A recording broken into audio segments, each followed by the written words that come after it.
Hi, this is Julie and welcome to Julie's Kitchen. I am making a hummingbird cake today using a yellow cake mix, and I've already got the yellow cake mix mixed up in here, and then it calls for 2 cups of chopped pecans, but I'm using walnuts. I've already put 1 cup in here, and then I just wanted to show you that how I was doing it so I could demonstrate another product with you.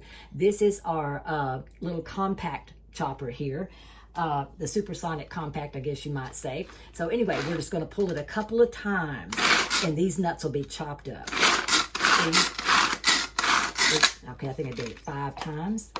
Look how chopped up they are. That is a perfect consistency because we don't want them chopped up too much. So now this makes my 2nd cup of nuts that are chopped up into the mix. Matter of fact, right now we have this nice size bowl that we're mixing the cake up in, the chopper, the measuring cups and measuring spoons. I'll get it right here in a second. Measure cup, measure spoons. Where's the measuring spoons? There you go. And the red spatula. All of this is $49 when you open up your account as a personal shopper with Tupperware. All right, so that is a half price item. So we hope that you'll join us there. So let me put this back out of the way. We're using, like I said, this same bowl. Okay, put the lid back over here. Now, my hummingbird cake also calls for, and this is my adaptation to it. Like I said, you've got your cake mix, you've got 2 cups of nuts. On the back of the cake mix, you make your cake exactly what it's called for right here with the oil, the water, and the 3 eggs. So I mix that up, and I've got 2 cups of nuts in here right now. It calls for 8 ounces, which is, 1 cup with the juice of crushed pineapple. So we're adding that to the mixture. All right, and then we're adding 2 cups of bananas, and they need to be ripe bananas. So I'm just going to put that into this, and we're going to mix it up. Okay, after I get it mixed up, I'm coming right back. Okay, I'm back. And this is the hummingbird cake, all mixed up with the nuts, pineapple, the bananas, everything like that. Now, what we're going to put it in, we're going to put it in this 3-quart StackCooker base right here, the third part of it. All right, and we've got our cone in it as well. And I'm not going to grease it because it sticks very, very little to the Tupperware. And the thing about when you start using oils or sprays with the Tupperware, sometimes it has a residue on it as you're cooking with it, so that's why we're not going to do it. But I'm just going to pour the batter evenly around the cone. All right, because it's going to be a bunt cake is what it's going to be. So let's get the batter out of here. I have in the past decreased the bananas, and it's just not the same. Now, if you don't like bananas, you will not like this cake because the bananas do enhance the flavors to it. You do taste the pineapple and everything, but anyway, so there is your cake and it's ready to go. Now, I'm going to put it in the microwave on high.